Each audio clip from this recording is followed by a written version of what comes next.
Jesús, el gran gestor de cambio. Llega septiembre y para mí siempre que llega septiembre lo recuerdo como el mes de la patria. En México y en otros países de Centroamérica es el mes en el que se celebra el inicio de la independencia del Imperio Español.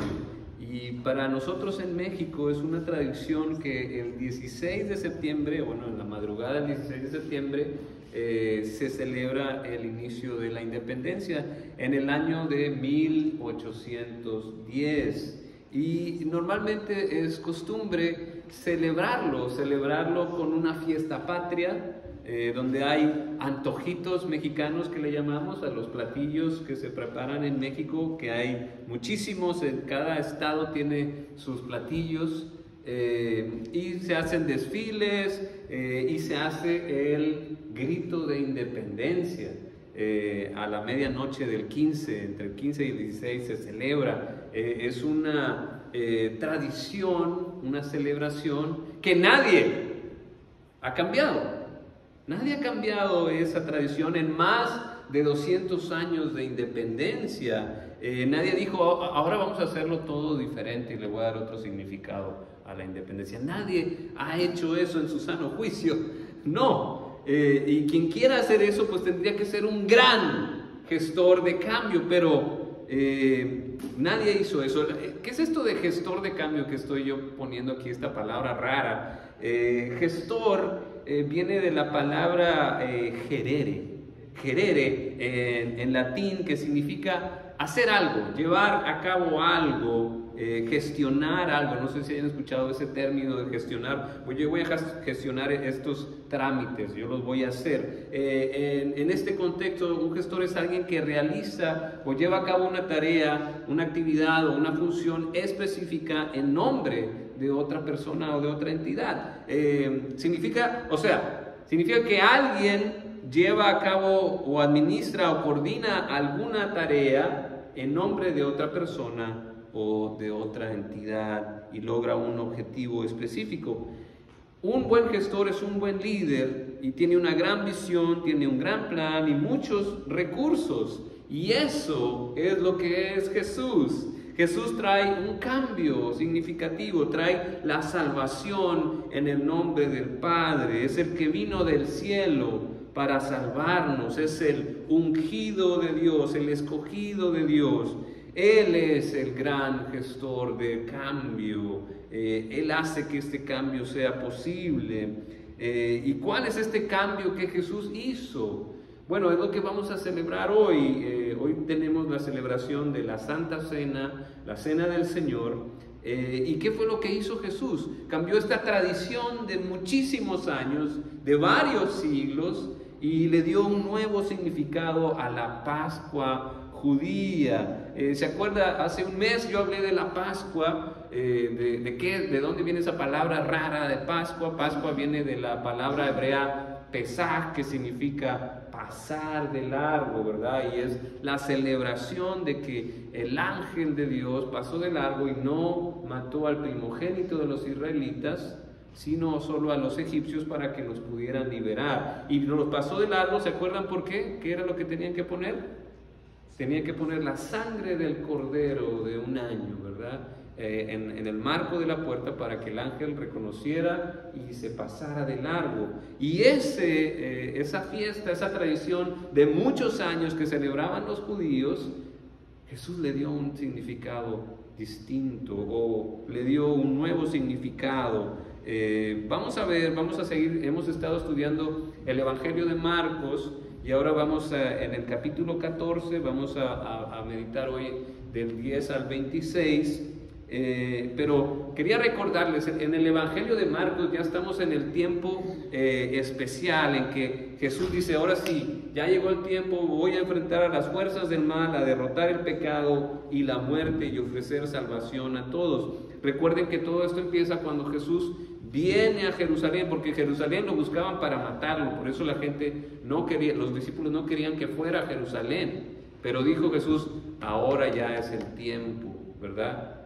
¿Cuál era el plan de Jesús? Que lo iba a ser maltratado, golpeado, rechazado, y matado por los religiosos de su tiempo, pero iba a resucitar al tercer día. Tenía el plan claro, ¿verdad? Y era lo que veíamos, ¿verdad? Jesús entra a Jerusalén, se identifica con un rey humilde, montado sobre un burrito, y llega, ve el templo, ve lo que está pasando y confronta las malas prácticas del templo, saca a los mercaderes y luego hace la señal de la higuera y deja a todos callados con sus enseñanzas. Le venían y le hacían preguntas y Jesús les respondía, los dejaba callados y la gente las dejaba asombradas. Y veíamos la semana pasada que una mujer ungió a Jesús con un perfume muy caro, se lo puso en la cabeza y dijo Jesús, pues esta hizo lo que pudo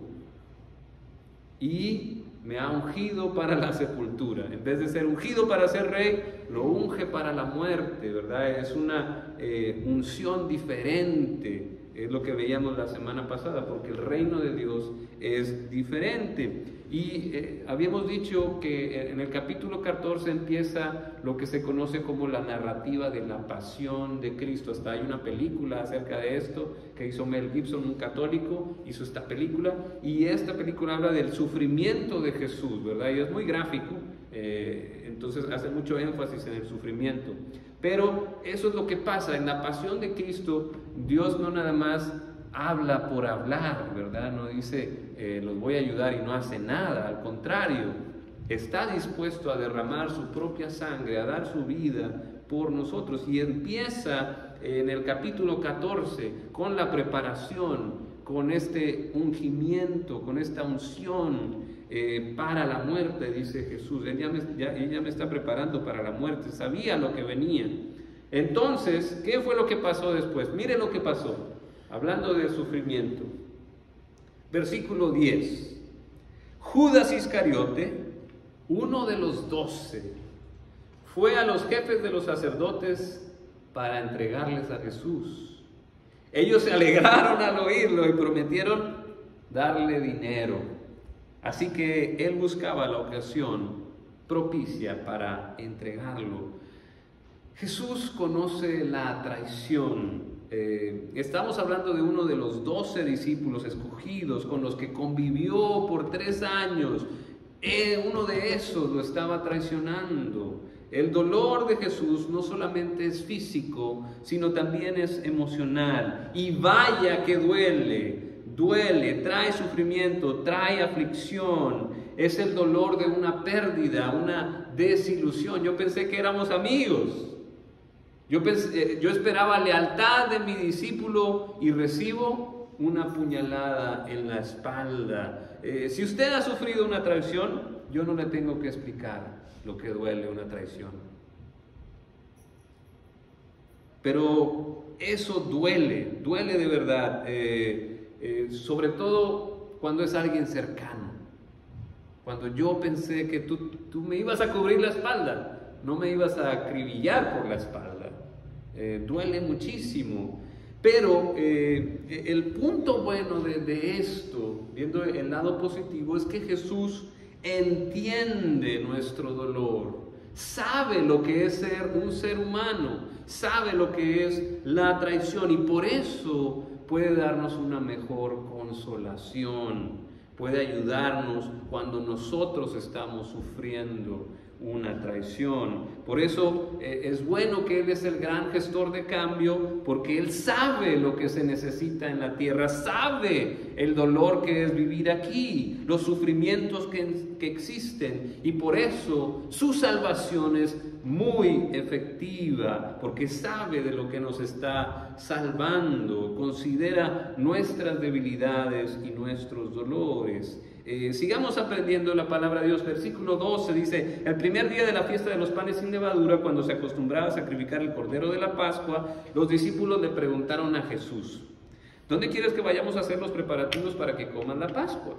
Él envió a 2 de sus discípulos con este encargo: vayan a la ciudad y se les saldrá al encuentro un hombre que lleva un cántaro de agua, síganlo, y ahí donde entre díganle al dueño: el maestro pregunta, ¿dónde está la sala en la que puede comer la Pascua, en la que pueda comer la Pascua con mis discípulos? Él les mostrará en la planta alta una sala amplia, amueblada y arreglada. Preparen allí nuestra cena. Los discípulos salieron, entraron a la ciudad, encontraron todo tal y como les había dicho Jesús, así que prepararon la Pascua. Yo no soy judío, no entiendo de esta celebración, estuve investigando mucho, pero algo que hace aquí Jesús, como el gran gestor de cambio, que hace algo que llamamos en la administración, que es la delegación. Él delega, Él en el ámbito administrativo deja que otros participen, les da autoridad y les da instrucciones precisas y le delega la tarea. Como el gran gestor que es, delega poder y autoridad a los discípulos. Y en esta ocasión, los discípulos, ¿cómo usan las instrucciones y el poder? Perfecto, lo hacen bien. Prepararon la Pascua, prepararon los alimentos que iban a consumir en esta importantísima tradición. Era un tiempo de mucha emocional, por eso yo lo comparo con nosotros mexicanos, yo que soy de México, en esta fiesta patria. Todos estamos emocionados, ¡viva México! ¡Viva! Estamos emocionados, así estaban los judíos. Ellos querían ver a su nación salir adelante, había mucha emoción, por eso yo lo comparo con una fiesta patria mexicana, muy emocionados de celebrar la independencia que se logró de los egipcios, así como nosotros celebramos la independencia de los españoles. Pero los judíos tenían esta tradición, que era la cena pascual, que el Señor les había indicado cómo tenerla. Y yo quiero que nos metamos un poquito y entendamos cómo era la tradición que ellos practicaban, para poder entender lo que estaba pasando Jesús, lo que estaba enseñando a sus discípulos. En la tradición, los judíos preparaban la cena y hasta dejaban una silla libre. Dejaban un espacio libre. ¿Saben para quién? Para Elías, gracias. Dejaban una silla vacía y hasta le ponían una copa y decían, nadie va a tomar esa copa porque puede que llegue Elías, porque Elías iba a anunciar sobre el Mesías y que Dios iba a intervenir otra vez. Era lo que los judíos estaban esperando.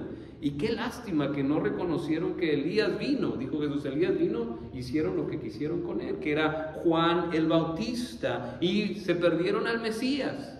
Estaba Jesús ahí y lo rechazaron.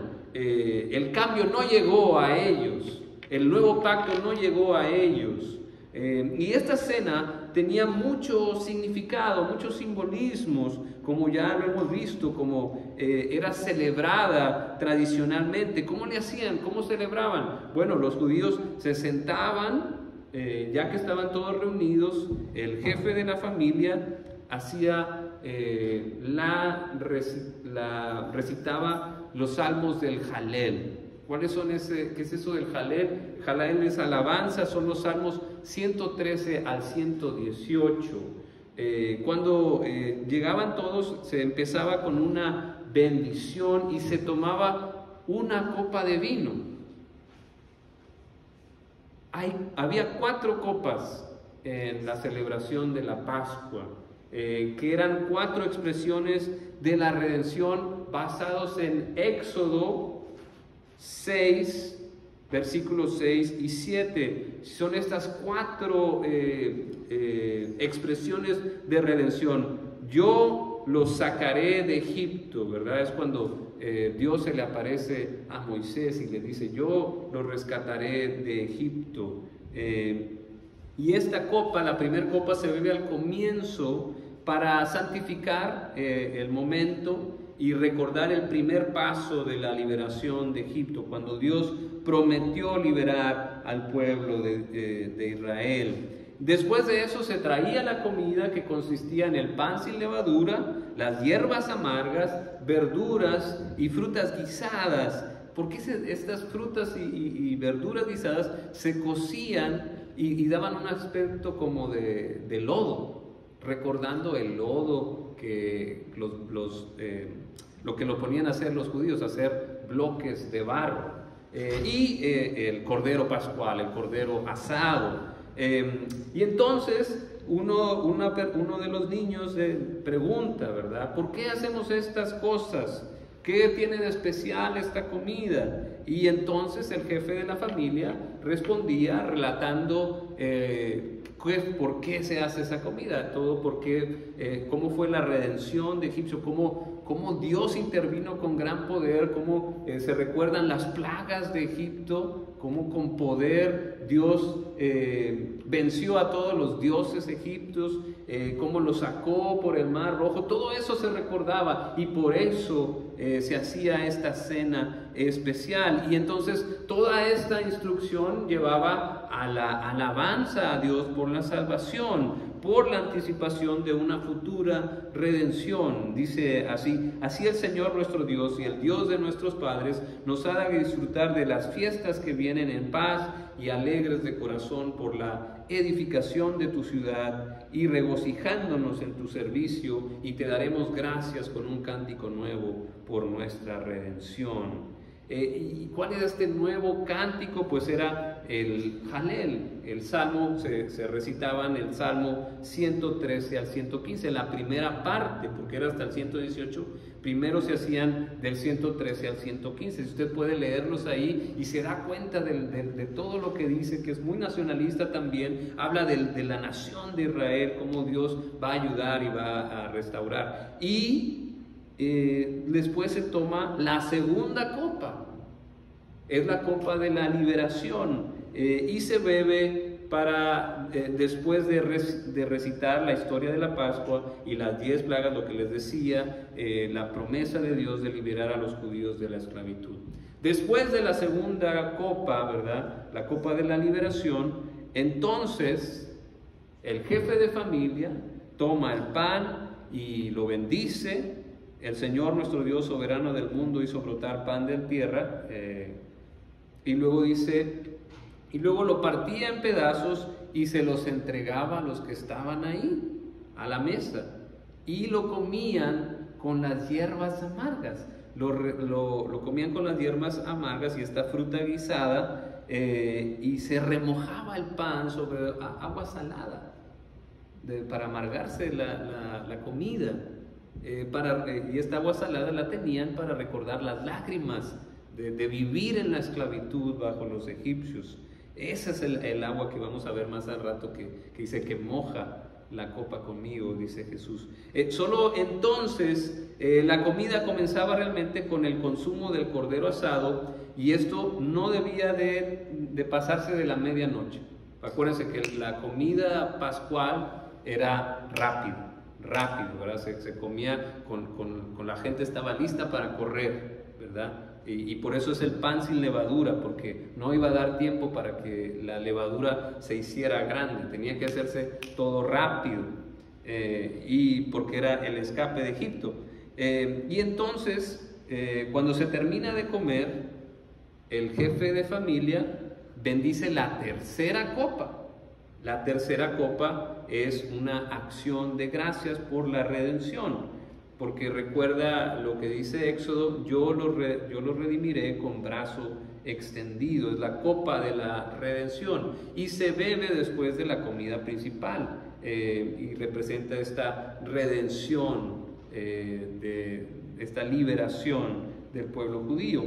Y después se cantaba la segunda parte del Jalel, de estos salmos, se leía, se cantaba del Salmo 116 al 118, y se terminaba todo con la última copa, la cuarta copa, que era la que concluía la Pascua, que era cómo el pueblo de Dios había sido escogido, ¿verdad? La copa de alabanza a Dios por haber sido escogido como su pueblo, y se bebe después de cantar los salmos de alabanza y de gratitud a Dios, y simboliza esta elección de Dios, de su pueblo, y la promesa de esta relación especial. Esa era la Santa Cena, esa era la cena pascual, la que practicaban los judíos, y esto es lo que pasó cuando Jesús la hizo.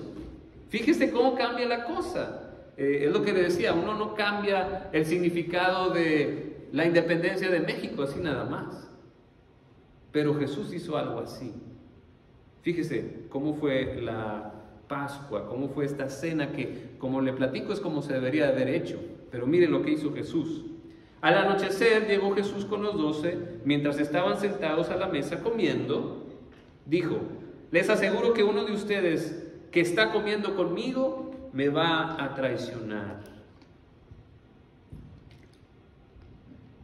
Y ellos se pusieron tristes, y uno tras otro empezaron a preguntarle: ¿acaso seré yo? Es uno de los 12, contestó, uno que moja el pan conmigo en el plato. A la verdad, el Hijo del Hombre se irá tal como está escrito de él, pero ay de aquel que lo traiciona. Más le valdría a ese hombre no haber nacido. Era una total contradicción. Partir el pan era un símbolo de comunión, de intimidad. Estás celebrando la liberación de Egipto como hermanos, como en tu familia más cercana. ¿Y cómo es que hay un traidor? Eso es lo que estaba pasando. Pero eso no detuvo a Cristo de traer el cambio, de traer la salvación. Dice el versículo 22, mientras comían, Jesús tomó pan y lo bendijo. Luego lo partió y se lo dio a ellos diciendo: tomen, esto es mi cuerpo. Después tomó una copa, dio gracias y se la dio a ellos, y todos bebieron de ella. Esto es mi sangre del pacto, que es derramada por muchos. Les aseguro que no volveré a beber el fruto de la vid hasta aquel día en que beba el vino nuevo en el reino de Dios. Después de cantar los salmos, salieron al monte de los olivos. ¿Qué pasó ahí? Todo el significado cambió. Jesús le dio un nuevo significado a la cena pascual. Dijo: este es mi cuerpo. Cuando estaba repartiendo el pan, instituyó las palabras que conocemos como la Santa Cena o la Cena del Señor, que es la ordenanza que practicamos aparte del bautismo. El pan, dice Jesús, es mi cuerpo.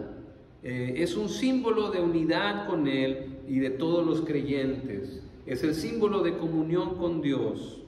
Y también agarra la copa. Yo por eso estaba platicando todo esto de la cena, cómo era, para que entendieran la copa de la redención, porque Jesús agarra la tercera copa después de haber comido el Cordero Pascual. Era la copa, la tercera copa, la copa de redención, es la que dice: este es el nuevo pacto, la nueva redención, el nuevo rescate. Ahora no es solo de Egipto, sino que vas a ser libre del pecado con este nuevo pacto. Es un nuevo pacto que hace Dios con su pueblo.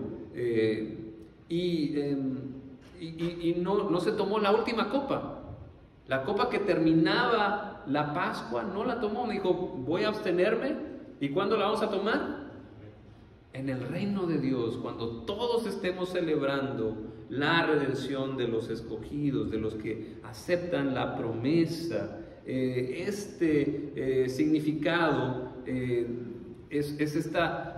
podemos recordar estas 4 copas que nos ayudan a recordar la liberación de Egipto y cómo Jesús cambia el significado por la redención ahora del pecado con esta tercera copa. Y la copa de la consumación la deja para después, para cuando estemos todos con Él en el reino consumado de Dios. Esa es la copa que vamos a beber con Jesús. Y lo vemos también en las bodas del Cordero. Y aquí es donde yo estaba un poco confundido, pero también veo que hay otras maneras de ver la copa, porque al final vamos a ver las bodas del Cordero. Amén. Es lo que dice Apocalipsis. Vamos a tener esta gran celebración, las bodas del Cordero. Pero para que haya boda, una boda judía, tiene que haber una novia, tiene que tener un compromiso. Tiene que primero comprometerse con la novia. No puede nada más llegar y casarse. Tiene que haber un compromiso, y eso es lo que también muchos dicen que significa esta copa de Jesús. ¿Por qué? Porque esta copa dicen que también es el significado de la copa que hacía una pareja para comprometerse. ¿Por qué? Porque en la tradición judía, cuando un novio quería casarse con la novia, no era nada más, es parecido a lo que hacemos, pero no igual, porque ellos hacían un trato con el padre. Se tenía que pagar el dote para tener la oportunidad de pedir la mano de su hija. Y la hija tenía que aceptar. ¿Y sabe cómo aceptaba? Cuando el novio le daba una copa y ella la bebía. Cuando ella aceptaba la copa y bebía, significaba que aceptaba al novio. Y entonces había una celebración, pero era solo el compromiso de estarse casados. Y ese compromiso era como un matrimonio, pero todavía no estaban juntos. Y no se podían separar. O sea, ya había como un contrato y no se podían separar a menos que se divorciaran, que fue lo que le pasó a José con María, ¿se acuerdan? No estaban casados, estaban comprometidos. ¿Y qué pasó? Estaba embarazada ella, dijo, no, bueno, pues me voy a divorciar, dice José. Pero un ángel se le apareció en el sueño y le dijo, no te separes porque lo que viene es de parte de Dios.